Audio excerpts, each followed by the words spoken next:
Assalamualaikum warahmatullahi wabarakatuh. Salam sejahtera untuk kita semua. Saya ingin menyoroti tentang wacana revisi Undang-Undang ITE atau Informasi dan Transaksi Elektronik. Karena beberapa waktu lalu Presiden Joko Widodo mengatakan bahwa Undang-Undang ITE ini implementasinya harus menjunjung prinsip keadilan, dan terkait dengan itu Pak Jokowi mengaku akan meminta kepada DPR untuk merevisi undang-undang tersebut jika implementasi Undang-Undang ITE yang berkeadilan itu tidak dapat terwujud. Dan anjuran untuk merevisi kembali Undang-Undang ITE secara umum tentu merupakan satu hal yang positif. Karena sejak tahun 2016, saya sendiri sudah mengusulkan agar undang-undang ini sebenarnya ditinjau. Dan ketika itu memang ada sebuah perdebatan dan akhirnya ada sebuah proses untuk melakukan revisi.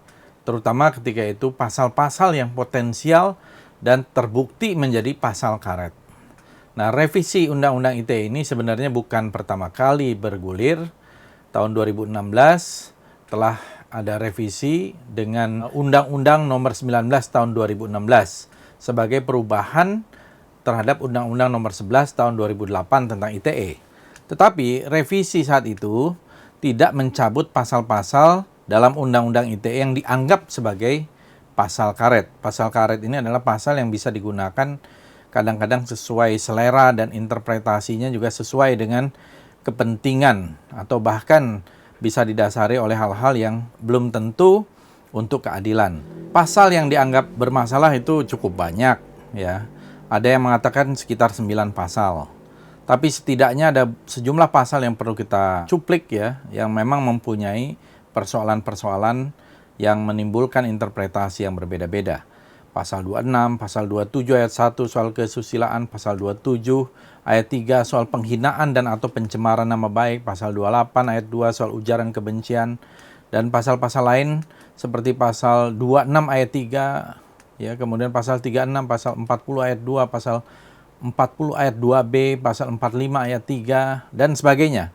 Jadi ini memang ada satu ambiguitas dan satu ruang untuk yang disebut sebagai interpretasi sesuai dengan selera. Sehingga pasal-pasal ini bisa dikategorikan sebagai pasal-pasal karet yang digunakan atau implementasinya sesuai dengan selera, sesuai kepentingan, dan bahkan bisa menimbulkan kriminalisasi, politisasi, sehingga seringkali orang mengatakan tajam ke atas, tumpul ke bawah, atau tajam kepada lawan, tumpul kepada yang dianggap kawan, ya.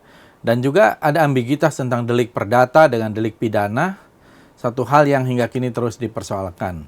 Bergulirnya kembali wacana merevisi undang-undang ini diharapkan dapat mencabut pasal-pasal bermasalah tersebut. Setidaknya ada beberapa argumen kenapa undang-undang ini perlu direvisi kembali. Bahkan mungkin kalau mau cepat melalui Perpu, peraturan pemerintah pengganti undang-undang. Sehingga tidak perlu melalui sebuah proses yang sangat panjang di DPR. Dan ini bisa dilakukan oleh pemerintah dan nanti kemudian dibahas oleh DPR. Ada beberapa argumentasi yang menurut saya ini harus direvisi. Yang pertama, Undang-Undang ITE lebih banyak digunakan untuk menjerat kasus-kasus penghinaan dan ujaran kebencian ketimbang kasus-kasus terkait transaksi elektronik dan teknologi informasi. Padahal Undang-Undang ITE ini bersifat mengatur tentang informasi serta transaksi elektronik atau teknologi informasi secara umum. Karena kalau kita lihat memang perkembangan teknologi ini waktu itu belum tertampung. Ada transaksi-transaksi e-commerce, ada transaksi-transaksi yang menggunakan teknologi digital dan sebagainya. Dan inilah sebenarnya yang disebut sebagai transaksi elektronik ini harus diatur. Karena ini adalah sesuatu yang baru yang belum ada di dalam hukum kita ketika itu. Mungkin karena cakupannya yang terlalu luas itu, yang mengatur hampir semua hal terkait dengan dunia cyber, maka Undang-Undang ITE kemudian menjadi semacam cyber law yang cakupannya terlalu luas, melibatkan banyak sekali delik yang telah diatur oleh undang-undang lain, seperti penghinaan, pencemaran nama baik, ancaman kekerasan, penyadapan, ujaran kebencian, dan lain-lain. Argumentasi kedua, kenapa ini perlu direvisi? Ujaran kebencian atau hate speech adalah konsep yang tidak memiliki definisi yang jelas, serta pasti, ya, karena ini sesuai dengan interpretasi, sehingga orang kemudian cenderung menafsirkan konsep ini sesuka hati, sehingga delik ujaran kebencian seolah menjadi pasal karet. Seringkali kita juga rancu dengan pencemaran nama baik, penghinaan, dan delik-delik lain. Padahal antara ujaran kebencian, pencemaran nama baik maupun penghinaan tidak bisa dicampur adukan dalam satu dimensi. Jika dicampur adukan, maka ini berpotensi menjadi semacam pembungkaman terhadap kebebasan berekspresi. Karena kebebasan berekspresi, kalau tidak sejalan dengan kepentingan kekuasaan misalnya, bisa dijadikan semacam ujian kebencian di dalam interpretasinya. Jadi ini merupakan satu pintu bagi kematian demokrasi, dan ini sangat membahayakan demokrasi. Karena itu bisa disalahgunakan untuk membungkam lawan-lawan politik. Ujaran kebencian dapat digambarkan sebagai satu perkataan yang bertujuan untuk membenci, melanggar, mendiskriminasi dengan cara menyinggung, mengancam, atau menghina kelompok berdasarkan ras, warna kulit, agama, asal kebangsaan. Secara sosiologis, tujuan adanya pasal ini adalah mencegah terjadinya permusuhan, kerusuhan, atau perpecahan yang didasarkan pada sara, suku, agama, ras, dan antar golongan akibat informasi negatif atau informasi hitam atau fake news yang bersifat provokatif.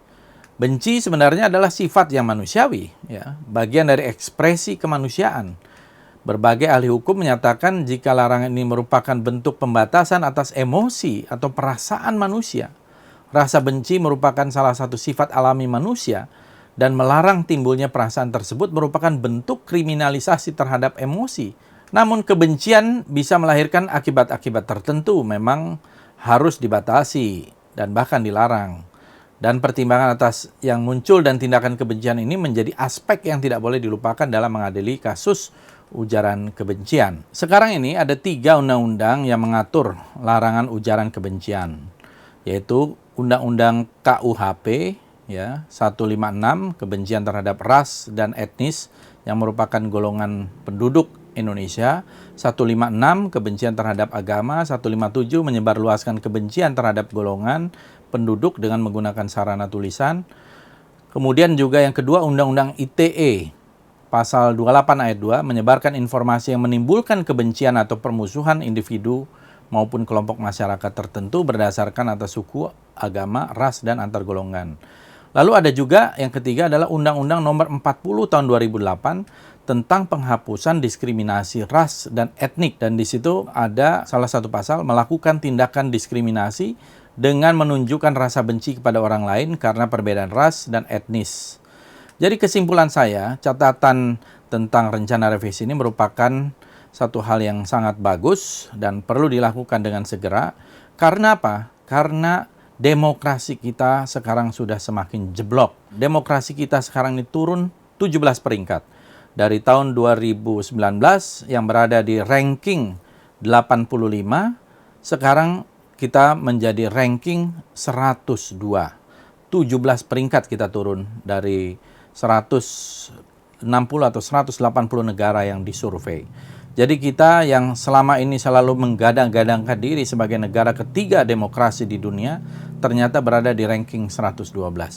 Tentu ini adalah satu hal yang harus kita perbaiki dengan cara bagaimana demokrasi kita kembalikan kepada new normal, ya, yaitu demokrasi new normal. Mudah-mudahan ke depan Undang-Undang ITE ini segera direvisi atau kemudian ada Perpu, dan kemudian kehidupan demokrasi kita ada satu proses recovery.